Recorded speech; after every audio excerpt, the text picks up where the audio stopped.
pensa Pai Nosso que estás nos céus. Individualizar, meu Pai que está nos céus. Certo? Quando eu falo meu Pai que está nos céus, eu vou colocar todo o Pai Nosso no singular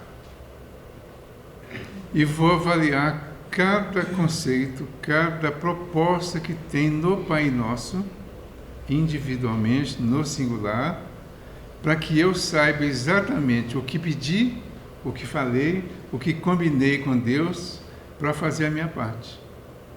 Certo? Então eu falo com ele, seja feita a sua vontade, por exemplo, na terra como no céu, né? Então aí assim, já está assim, né? No Pai Nosso. Mas quando você chega lá na parte do perdão, perdoai as nossas ofensas, assim como nós perdoamos aos nossos ofensores. A gente muda isso de várias formas, né? Então, perdoar as minhas ofensas, assim como eu perdoo aos meus ofensores. Individualizou e aumentou a nossa responsabilidade para assumir os nossos próprios erros, a necessidade de perdoar e a necessidade de ser perdoado, considerando que na proposta a gente faz um acordo com Deus para Ele me perdoar na medida que eu perdoo. Se eu não perdoo, estou dizendo para Ele, né? Não preciso me perdoar, não perdoei. Mas a gente não disse isso, disso. Ou seja, a gente não pensa isso, não é? Então é dentro disso aí. A primeira questão aqui é 649, ele vai falar sobre o objetivo da adoração. Pergunta, em que consiste a adoração? É a elevação do pensamento em direção a Deus. Pela adoração, nossa alma se aproxima dele. O que é então a adoração? É a elevação do pensamento a Deus. Quando nós fomos orar, Jesus ensinou que era para nos recolher ao nosso quarto íntimo.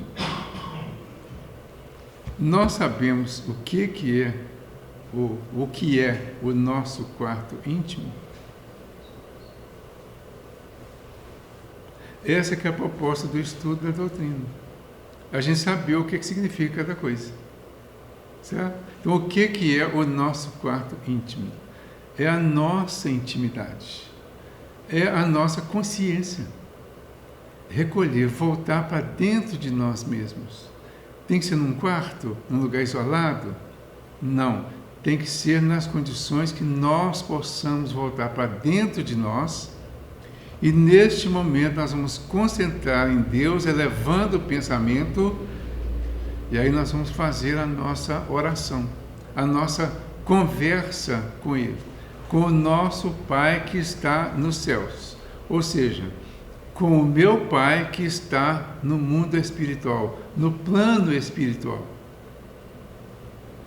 E que, na verdade, eu sou uma extensão dele. Porque eu sou espírito, ele também. Quando a gente fala ele, ainda fica aquela ideia do velhinho de barba branca, né? Mas a gente precisa ir mudando isso. Mas vamos mudar devagarinho, né? Então, Deus é a inteligência suprema. Nós somos inteligências menores, intermediárias, pequenininhas às vezes. A maior que a gente conhece é Jesus, que chegou mais perto. Então, neste momento, nós nos elevamos nesse sentido, nós estamos criando uma sintonia com o plano espiritual, com Deus, que é a concepção que a gente tem. Ao criar essa sintonia, nós vamos chamar de adoração, porque é o momento da nossa ligação profunda com o plano espiritual e com a nossa realidade espiritual. Então, olha só como que esse ato é interessante, porque ele fala assim, olha, na resposta, isso aqui tem a ver com as traduções e os costumes, tá? Algumas traduções fizeram de um jeito, outras de outro, né? O homem põe tudo de acordo com a sua ideia, às vezes. Mas olha aqui, pela adoração, nossa alma se aproxima dele. Nossa alma, nós temos alma? Temos? Temos? Nós somos a alma. Então nós somos alma. Então não é nossa alma. Para a chatice chamar atenção para isso? Não. Tem um negócio que eles falam aí no meio espírita que chama pureza doutrinária. É a gente passar a conversar, pelo menos em termos de doutrina, de acordo com o que nós estamos aprendendo na doutrina. Porque muitas das traduções, muitas das interpretações, elas são extensão do que nós viemos trazendo do passado, das nossas religiões que nós frequentamos no passado, dos conhecimentos do passado. Nós estamos agora diante de um conhecimento novo. E um dos principais elementos desse conhecimento novo é a individualização do espírito. É a individualização de nós mesmos com o espírito. Então, para eu me identificar com o espírito, eu preciso, dentro do possível, me colocar nessa posição de espírito. Toda vez que eu tiver a oportunidade de falar meu espírito, nosso espírito, ou alguma coisa nesse sentido, nós vamos evitar e lembrar disso. Eu não tenho espírito, eu sou. Se eu sou, eu não tenho. Eu tenho corpo. Tenho perispírito. Tenho casa, carro, dinheiro no banco, poupança, tudo externo. Tudo aquilo que a gente diz que tem é o que vai ficar quando nós deixarmos aqui o plano físico. O que nós somos vai continuar. Então, eu sou espírito, vou continuar.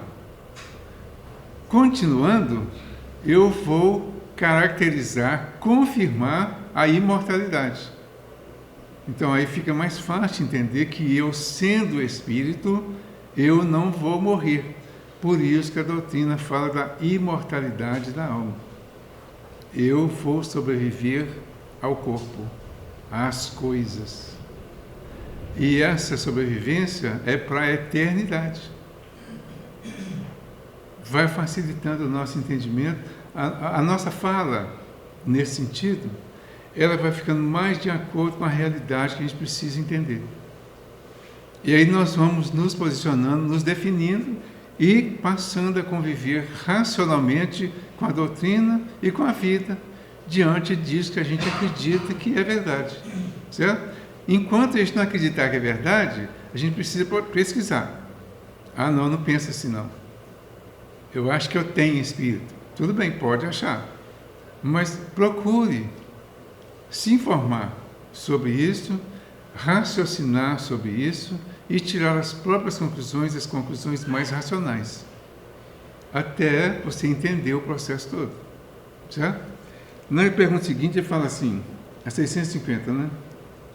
A adoração é o resultado de um sentimento inato ou produto de um ensinamento?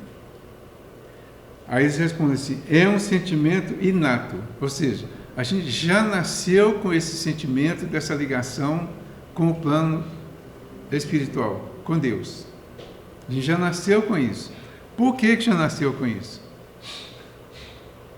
Nós somos espíritos imortais, né? Então, aqui na Terra, nós estamos reencarnados. Então, precisamos entender bem a questão da reencarnação. Porque estar reencarnado significa que eu, antes dessa existência, eu já passei por outras. Talvez até por outros lugares, ou talvez até por aqui mesmo. Então, isso que vem, que a gente chama de inato, é a experiência que eu venho trazendo do meu passado como espírito. Vivi em outro momento, em outra situação, em outra época. Nessa outra época, eu aprendi algumas coisas. Então, eu renasço com elas. Não lembro claramente, mas é como se fosse por intuição. Então eu tenho a intuição da existência de um ser superior, que é que agora a gente chama de Deus. Então já vem isso. Alguns, por alguma razão, escondem isso de alguma forma, negam. Alguns escondem, alguns negam, e alguns estão passando por alguma prova. A prova da incredulidade, por exemplo. Então vão negar. Muitos negam porque tiveram alguma decepção em relação ao plano espiritual, em relação a Deus.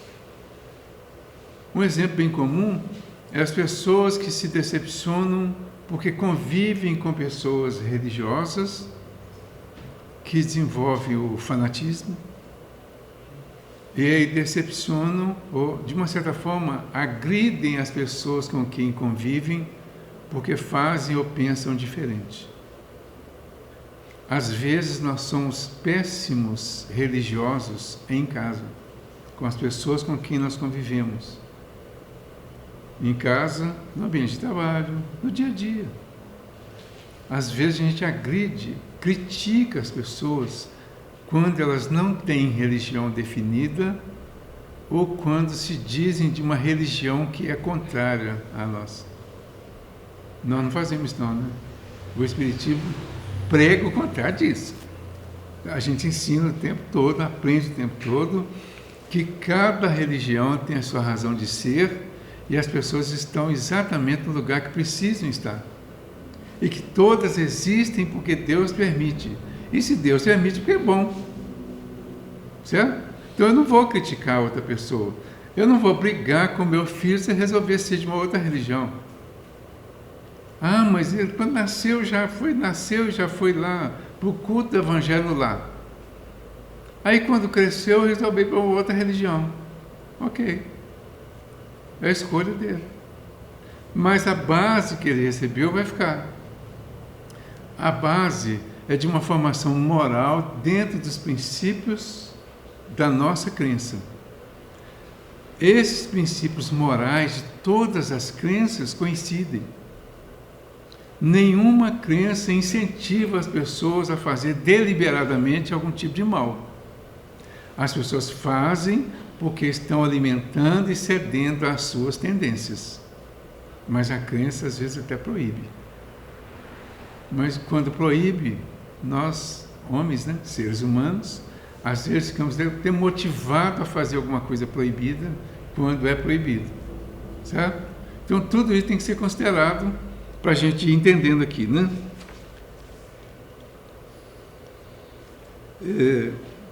Na parte que dá adoração exterior, por exemplo, nós estamos agora de quarta-feira de cinza para cá, começou o quê? A Quaresma. A Quaresma está no momento, né? É um bom exemplo, né?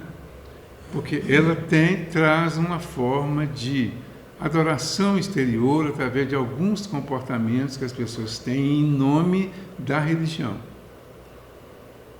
Então, algumas pessoas adotam determinados comportamentos exteriores que acabam tendo uma repercussão um pouco contrária ao que deveria.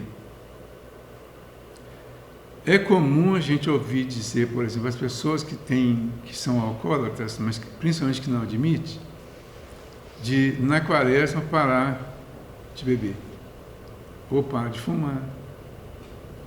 A cara de pau da minha filha outro dia falou para mim: eu vou nessa Quaresma, vou ficar sem beber coca e sem comer doce. Eu falei: você não tem vergonha de falar isso, não? Ela falou: não, eu vou conseguir fazer. Eu falei: então tá, então faço. Então, isso é uma forma, né, de um comportamento exterior. O vício, ele tem um componente a mais, porque é um comportamento psicológico. A pessoa utiliza esse recurso para provar para os outros que ela para quando quiser. Porque esse é um dos principais argumentos do alcoólatra, do viciado em geral. Não, eu estou sob controle. A hora que eu quiser, eu paro. Aí, você não viu? Na Quaresma eu fiquei 40 dias sem beber, sem fumar, sem isso, sem aquilo. Entendeu? É um jogo psicológico. A pessoa faz um jogo com ela mesma, consegue ficar conheço pessoas que conseguem ficar os 40 dias e no 41º, aí passou o regime, né? Então, é uma forma. Só para chamar atenção um pouquinho para isso, para que não é uma condenação a quem faz qualquer coisa assim, porque tudo isso é válido. Mas se é uma coisa que você está fazendo como um sacrifício, como um esforço, uma negociação com Deus, então o ideal é que isso tivesse continuidade. Então, eu estou vencendo um vício durante esse tempo. Ele seria realmente válido se houvesse continuidade. Se não houver continuidade, é só um jogo de ilusão que estamos fazendo conosco. Sim?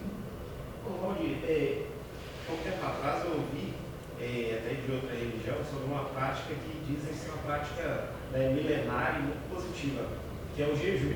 Sim. Seria isso mesmo? Sim. Então, na Quaresma também se faz jejum. Hoje está tudo isso detonado, né? Na minha época, quando eu era jovem ainda, né? Nem tem tanto tempo assim, né? Mas quando eu era jovem, tinha uma série de comportamentos que eram proibidos desde a quarta-feira de cinza, por exemplo. Certo? Então, tinha o jejum da carne, por exemplo. Quarta-feira de cinza não podia comer carne. Eu me lembro que nas sextas-feiras, no início, também não podia, não. Depois de um tempo, parece que liberou isso. Né? Mas na sexta não podia. Nas sextas-feiras não podia. Na quarta também não. Quarta-feira de cinza não podia de jeito nenhum, né? Nas sextas e principalmente sexta da paixão. Depois passou a ser só a sexta da paixão. Certo? Mas antes eram todas as sextas. Bom, é um jejum. E tem outros tipos de jejum que as pessoas fazem por conta própria. Então, a pessoa vai fazer jejum de alguma coisa que ela gosta muito, por exemplo, e vai deixar de fazer aquilo. É uma forma de sacrifício, né, que a pessoa faz. Mas o que faz? Deixa de fazer determinada coisa durante 40 dias, depois volta a fazer com muito mais intensidade. Aí você fala assim, tem ou não tem valor? Tem. Sempre tem, porque sempre é uma experiência. Mas o ideal seria que a experiência mostrasse para nós o quanto é bom ter deixado aquilo. E me lembro como que eu aprendi isso. Quando eu comecei no Espiritismo, no dia das reuniões mediúnicas, não tinha um jejum, né? Um deles era a carne. Pediu, não proibia, não pediu para evitar a carne, evitar o álcool, o cigarro, alguns excessos, comer exageradamente, né? Comida, um alimento mais pesado, comer mais leve, e ter um controle da fala, por exemplo, um controle emocional, um controle geral. Tá? Aprendi isso. Durante um tempo eu ficava perguntando para mim mesmo o porquê disso pelo lado moral, pelo lado físico eu sabia, que está nos livros explicando o que cada coisa dessa faz emocionalmente falando, no nosso organismo inclusive. A carne tem dificuldade de digestão. Então, para alguns trabalhos espirituais, a pessoa que está com o estômago cheio de carne, ela tem uma vibração. E está no processo de digestão mais longo que vai ter desgaste energético. Então, a espiritualidade precisa despender de um trabalho para isolar essa bola de alimento que tem no seu organismo, para ela ficar de uma certa forma paralisada e não atrapalhar o trabalho. Essa é a parte física. Mas aí teria também a parte moral, que é a parte de eu não conseguir evitar ou não conseguir fazer esse mínimo para colaborar no trabalho que eu estaria fazendo espiritualmente. Aí eu fui descobrindo que se no dia da reunião não é bom, significa que não é dia nenhum. Certo?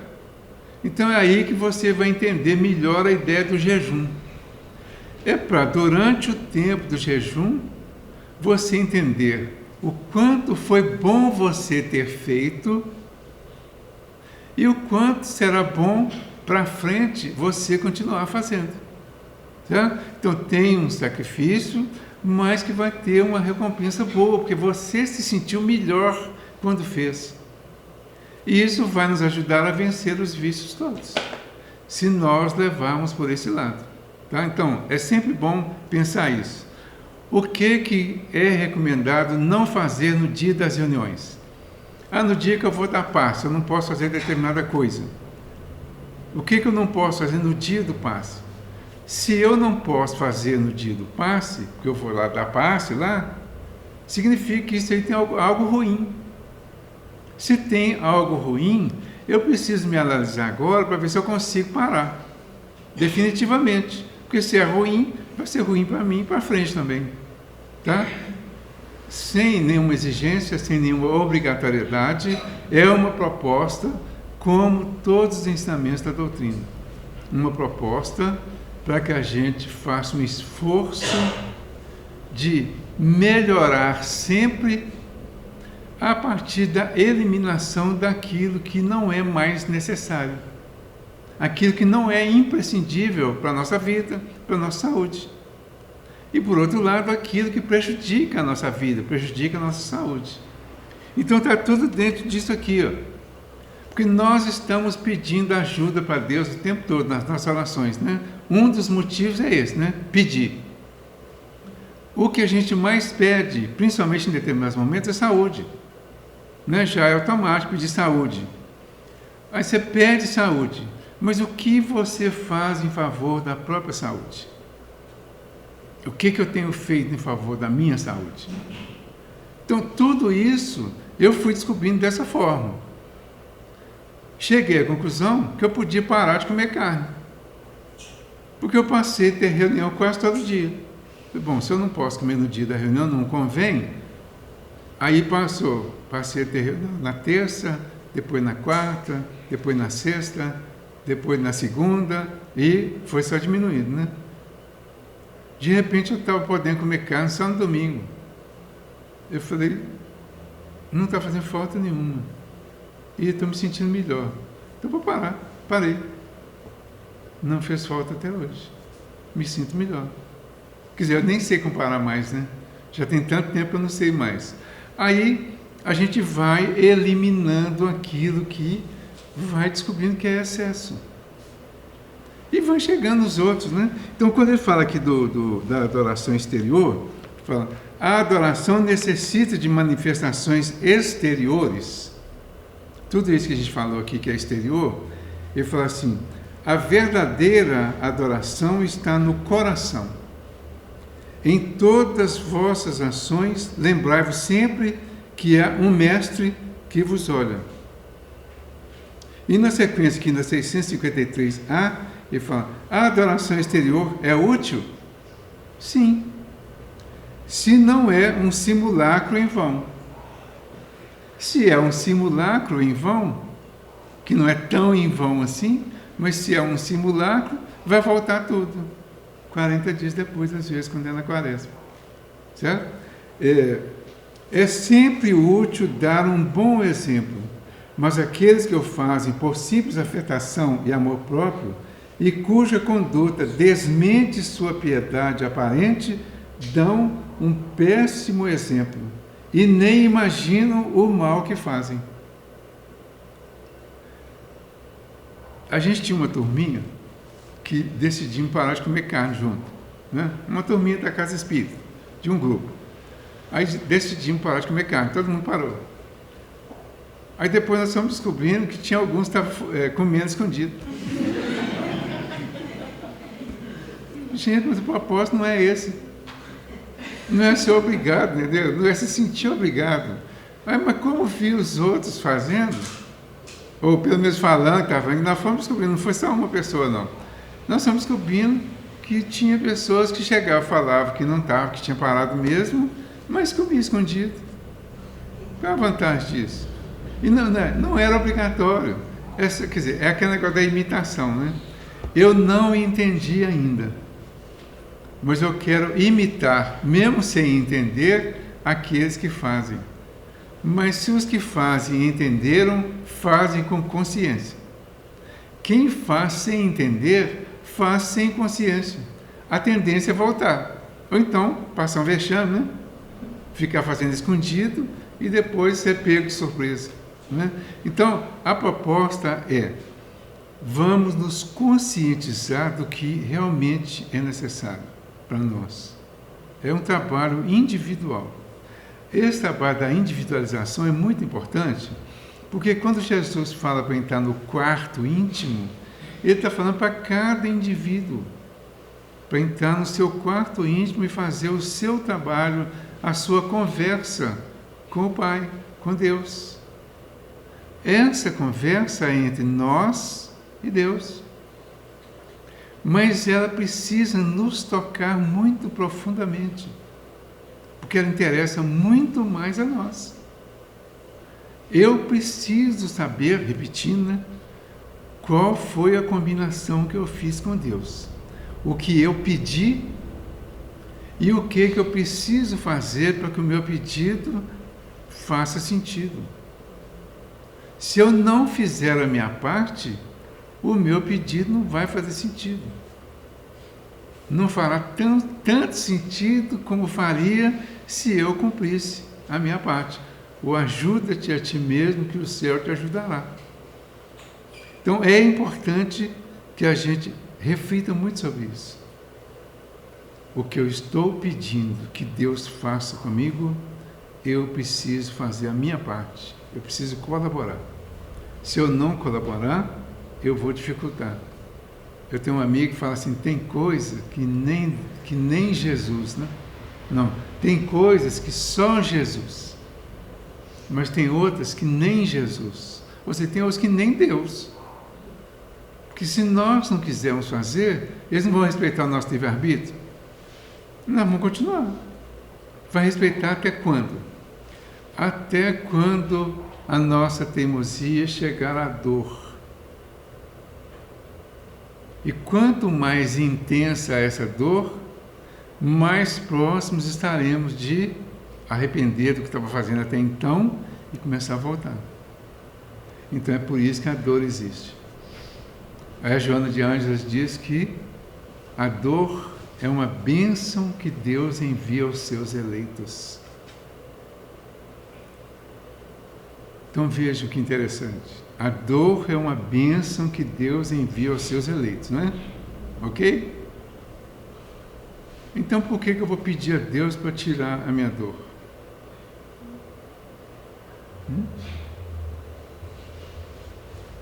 A dor vem como doença física, doença moral. Ela vem como tudo que é ruim que chega para nós é uma forma de dor. Nós vamos pedir a Deus para tirar simplesmente? Não. Nós vamos pedir a Deus para nos ajudar a compreender, a conviver e desenvolver a paciência para esperar o tempo certo, o tempo em que eu atingir a própria cura. Jesus falou várias vezes: a tua fé te curou. Vai, não peques mais. Por que ele falou isso? Especialmente para aquela mulher que tinha hemorragia, né? A tua fé te curou. Ela, quando chegou para ele, já estava curada. Porque ela fez todo o esforço necessário para atingir a cura. Então ela só foi lá para ele dizer para ela: você já está curada. Concluiu o processo. Então a fé te curou. Então esse é o esforço que nós vamos fazer nesse sentido. A nossa oração, ela vai atingir a todos esses detalhes do dia a dia. Todo pensamento bom que nós temos, buscando algum tipo de ajuda espiritual, principalmente, é uma forma de oração. E quando elevamos esse pensamento a Deus, é uma forma de elevação e de adoração a Deus, no sentido de receber a ajuda necessária para a solução da nossa dificuldade.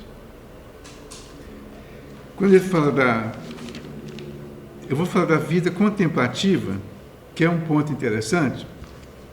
O pastorinho fala uma coisa aqui sobre a contemplação. Ele dá uma sequência, né? São 3 fases: concentração, meditação e contemplação. Então, ele fala aqui no livro dos Espíritos, fala da vida contemplativa. O que seria a contemplação? Na sequência que ele fala assim, podemos definir concentração como prestar atenção plenamente sem que a mente pule de uma ideia a outra. Como que a gente reza o Pai Nosso de manhã para sair de casa para trabalhar? Eu não sei como cada um faz não, tá? Mas eu sei que muita gente faz andando para lá para cá, escovando dente, discutindo alguma coisa e repetindo, falando nos intervalos, tá? Então, enquanto você está arrumando a roupa, está se vestindo, está xingando lá que não tem roupa para vestir, e uma série de coisas assim, e repetindo o Pai Nosso. Às vezes, mentalmente, não está nem lembrando o que é realmente, já decorou, mecanicamente, tá? Então, repete, concentrar. Prestar atenção plenamente, sem que a mente pule de uma ideia a outra. Eu vou tirar 5 minutos, é muito? 5? Tá bom, né? 5 minutos para fazer a minha oração de manhã e à noite, por exemplo. 5 minutos. Então, nesses 5 minutos, eu vou fazer a oração. Tá? Eu vou escolher a minha oração. Precisa ter o Pai Nosso? Não. Precisa ser uma oração que saia do meu coração, que eu esteja envolvido com ela e que eu continue envolvido com ela e com o que eu conversei durante a oração, para que eu ponha em prática aquilo que eu pedi a Deus que me ajude a colocar. Certo? Por isso precisa ter a concentração. Aí ele fala assim, meditação. Então, concentração é prestar atenção plenamente, sem que a mente pule de uma ideia a outra. Meditação é o exercício continuado da concentração sobre determinado tema. Às vezes tem uma coisa na vida que está incomodando muito. Um tema da vida que está incomodando muito. Uma situação qualquer. Um problema de relacionamento, por exemplo, que está incomodando. Falta de dinheiro, excesso de dinheiro também deve incomodar, né? Eu não sei não, que eu nunca passei por isso. A falta eu sei que incomoda. Você está com alguma doença, por exemplo, né? Ou com algum sintoma, às vezes com uma possibilidade, vai fazer um exame, e aí você não consegue desligar daquilo, né? Então você vai fazer uma meditação, concentrando, exercício continuado da concentração sobre determinado tema. Você vai fazer um trabalho mais específico sobre aquilo que está vivendo naquele momento. Pensar mesmo, buscar todas as hipóteses possíveis que te ajudem a resolver a questão. Não é para aumentar a preocupação, buscar soluções. Às vezes você tem a possibilidade ou a suspeita de uma doença grave. Um câncer, por exemplo. Tem gente que não gosta nem de falar câncer, né? A palavra não tem nada a ver. Um câncer, uma suspeita. Foi fazer um exame lá, um exame normal, e de repente surgiu uma suspeita. Aí começa, você vai, faz o exame, até chegar ao dia do resultado, é uma tragédia, não é? Então, concentre em tudo que é positivo, que é contrário à tragédia que está se instalando por causa de uma possível doença. Então, isso é a meditação sobre o assunto, uma meditação positiva. Tá? Buscar todas as informações que você tenha, inclusive pensando que o máximo que pode acontecer é você desencarnar. Mas aí você vai pensar assim, mas eu não vou morrer. Eu vou só deixar o corpo que já está doente pelo jeito. Então está tudo bem, eu vou continuar vivendo. Vamos esperar o resultado, tranquilamente, e vamos usar os recursos possíveis para amenizar a dor, por exemplo. Certo? Então, pensar nesse nível, com naturalidade, esquecer o terror da morte, a tragédia que é a possibilidade da morte, A gente está aprendendo isso na doutrina com o conhecimento que traz.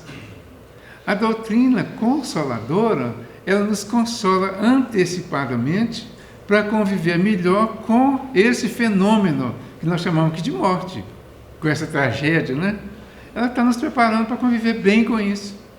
Mas a gente não aceita de jeito nenhum, né? A gente faz uma tragédia ainda, alimenta a tragédia.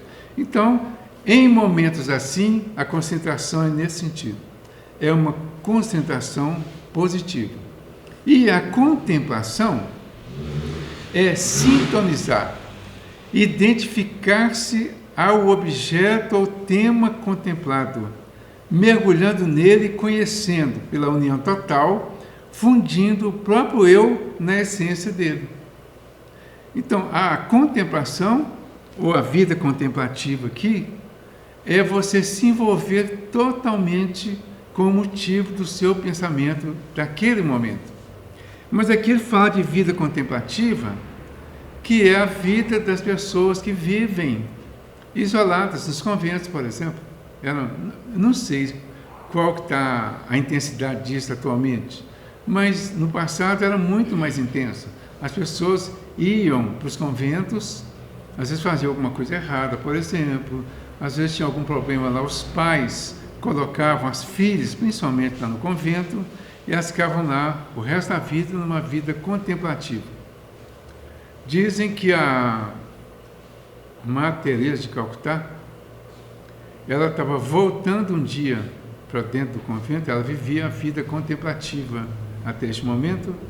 Então ela voltou e quando ela entrou, ela viu o retrato de Jesus. E ela olhou para ele e teve a impressão que ele mexeu, falou alguma coisa com ela. Ela perguntou o que queria com ela, né? Diz que ele perguntou para ela se era mesmo realmente aquilo que ela precisava fazer. Se isolar lá dentro do convento e ficar naquela vida contemplativa.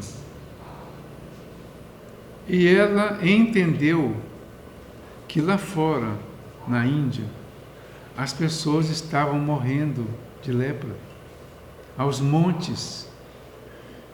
Era tanto que os órgãos públicos não conseguiam enterrar as pessoas.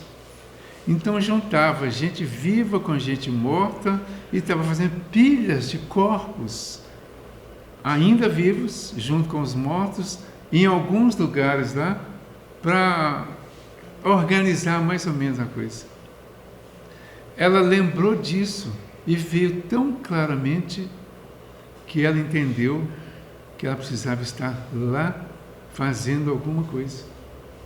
Daí ela foi e começou a separar as pessoas, as que ainda estavam vivas, conversar com algumas, orar com elas, fechar os olhos daquelas que já tinham desencarnado. E começou a fazer esse trabalho lá fora, ajudando as pessoas, e dizem que ela conta que realmente aí ela se encontrou. Foi uma das maiores, né, das irmãs aí da igreja, por exemplo, foi uma das que mais trabalhou em função dos leprosos, né? Então, eu estou contando as minhas palavras, tá, gente? Eu ouvi isso, acho que foi do Divaldo, já tem muito tempo.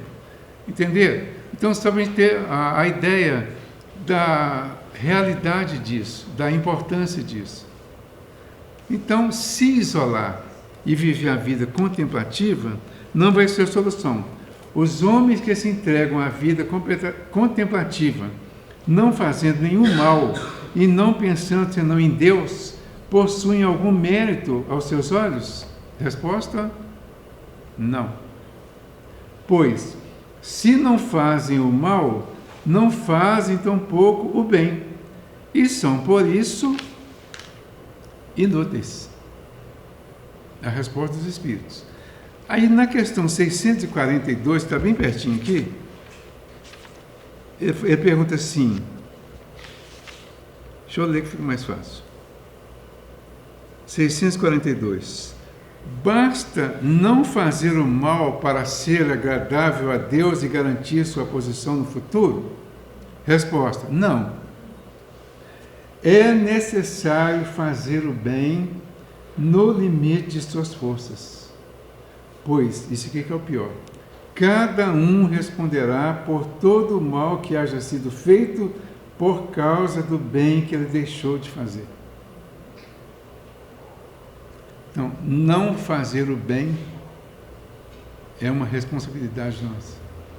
E não fazer o mal não significa que nós estejamos responsabilizados. Que seria a pessoa ficar parada e não fazer nada. Certo? Até 50, 55 ou 60? E... Hã? 55? Tá. A história da prece aqui, ó, 658, fala assim: a prece é agradável a Deus? A prece é sempre agradável a Deus quando é feita de coração. Para ser feita de coração, precisa de quê? No mínimo, de concentração. No mínimo, de coerência. Eu vou conversar com Deus dentro das minhas necessidades. E podemos entender tranquilamente que não tem limite para o que vamos conversar com Deus. Porque nós vamos conversar com Deus sobre o que nós já estamos sentindo. Está acontecendo, eu estou pensando nisso o tempo todo. Então eu falo, bom, agora eu vou conversar com Deus, eu vou ter que esquecer isso aqui um pouquinho de lado, né? Porque eu preciso conversar com Ele agora, é um outro assunto aqui. Quer dizer, você vai falar do mesmo assunto com outras palavras às vezes. Mas Deus já sabe, nesse sentido aí, já sabe. O plano espiritual tem acesso aos nossos pensamentos, às nossas vibrações, às nossas necessidades. Para cuidar de nós, os espíritos nos acompanham, permanecem, convivem conosco. Eles sabem melhor do que nós o que nós vamos passar, o que estamos passando e como estamos convivendo com isso. Então, vamos esconder deles? Vamos conversar com ele rasgado, tranquilamente, mas sempre dentro desse princípio. Eu converso com o Espírito, vejo que conversei com ele e vejo qual é a minha parte. Certo? Aí ele fala assim, quando é feito de coração, é tudo para ele, né? A prece que vem do coração é preferível à lida, tão bela quanto possa ser. Sobretudo se for lida mais com os lábios do que com o pensamento. É proibido ler prece? Não. É proibido repetir uma prece dessas que a gente decora? No coral, não sei se vocês perceberam, o coral cantando, que é a última música aqui, durante a música alguém vai praticamente recitando a Ave Maria. Né? É proibido fazer a Ave Maria, orar, repetindo a Ave Maria? Não, não é proibido. Mas a gente entende a Ave Maria? Sabe qual a origem? O que diz na Ave Maria? Qual a origem de cada expressão que tem na Ave Maria e na Santa Maria?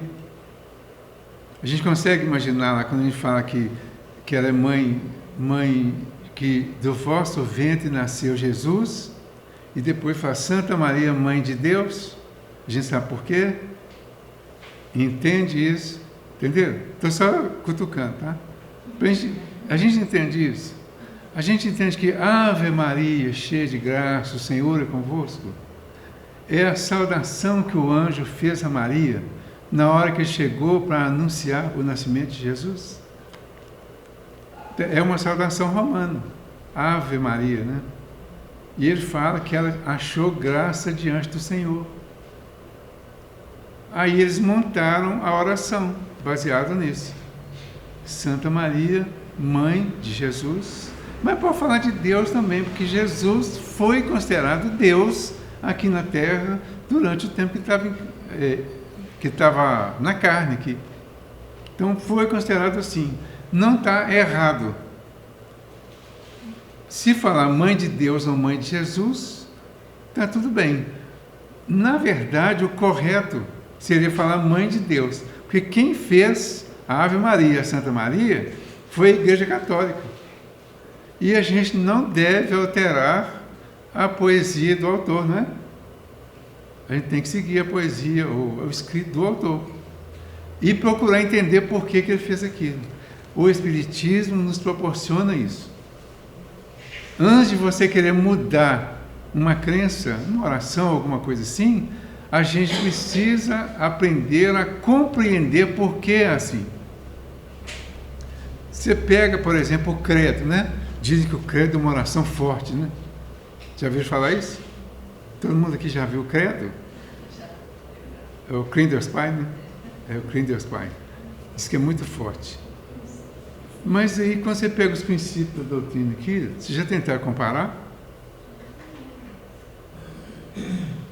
Creio em Deus, Pai Todo-Poderoso, Criador do céu e da terra, certo? E em Jesus Cristo. Aí, no credo, eles fazem os acréscimos, ampliando um pouquinho o conceito. Mas se nós pegarmos os princípios da doutrina e comparar com o credo, quase tudo do credo está nesses princípios ou vice-versa. Aí dá para a gente adaptar e ver que está tudo bem, está tudo certo.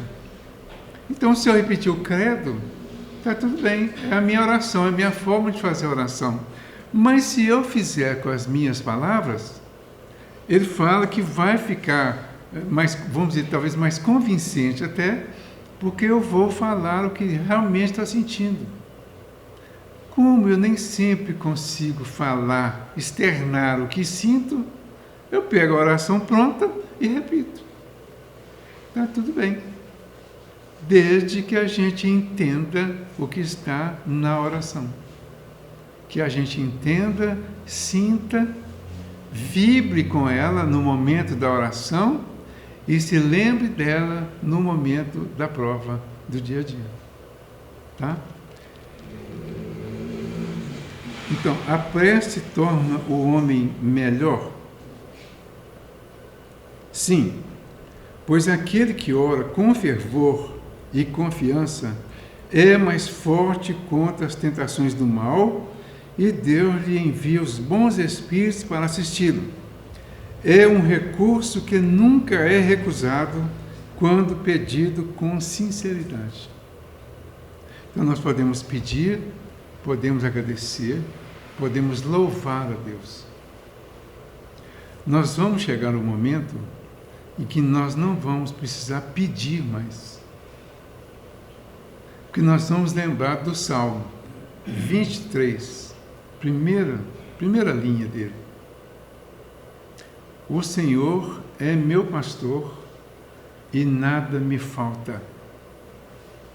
Tem versão que diz nada me falta e tem versão, a maioria, nada me faltará. Faltará é futuro, falta é presente. Para Deus é o presente que está valendo. Então, o Senhor é meu pastor, nada me falta. Se nada me falta, eu só tenho agora a agradecer por tudo que eu tenho. Porque tudo que eu tenho, tudo que está comigo, mesmo que esteja no exterior, faz parte do meu processo de crescimento. E eu preciso então agradecer, porque são as oportunidades que eu recebo do plano espiritual para atingir os meus objetivos. Então, só agradecer. Não é isso? Ô, gente, então, deu 57. Oi. Sim, eles vão cantar, né? Aí depois, umas 10 mais ou menos, 10 músicas, né? Então, eles vão cantar e logo depois a gente faz a prece, tá?